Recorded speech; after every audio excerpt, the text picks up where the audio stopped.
இந்த திருவல்லிக்கேணிங்கிற ஒரு மாவட்டம் தமிழ்நாட்டுல அது யாருன்னு பாத்தீங்கன்னு சொன்னா இந்த உதயநிதி இருக்கான் இல்லையா, இந்த திருட்டு தீய சக்தியின் அந்த துணை முதலமைச்சர் உதயநிதி இருக்கான் இல்லையா, அவன்ட தொகுதியாம். அந்த தொகுதியில வந்துட்டு ஒரு பெண்மணி வந்துட்டு தண்ணியும் எலக்ட்ரிசிட்டியும் பிரச்சனை சொல்லிட்டு வந்து கேட்டு போயிருக்காங்க அந்த ஏரியா கவுன்சிலர்கிட்ட.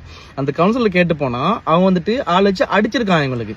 நீங்க இந்த போட்டோ வீடியோ மேல பாக்குறீங்க ஆல்ரெடி. சோ அவங்களுக்கு பாருங்க மண்டல எவ்வளவு அடிச்சிருக்காங்க சொல்லிட்டு.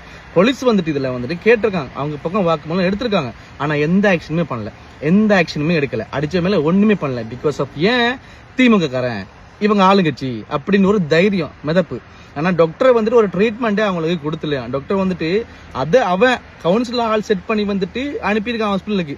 அவங்களுக்கு வந்துட்டு அவங்களை சுத்தி டாக்டர் நிக்கிறாங்களா, அவங்களுக்கு வந்து ட்ரீட்மெண்ட் பண்றாங்களாம். ஆனா வந்துட்டு அடிப்பட்ட இவங்களுக்கு வந்து ஒரு ட்ரீட்மெண்ட் கொடுக்கல. சரி, இதெல்லாம் ஒரு பக்கம் இருக்கட்டும். அதை தாண்டி பெண்களுக்கு வந்துட்டு பாதுகாப்பு இருக்குன்னு நீங்க சொல்றீங்களே, இதுதான் உங்க பாதுகாப்பா? போட்டு அடிக்கிறது தான் உங்க பாதுகாப்பாடா? நான்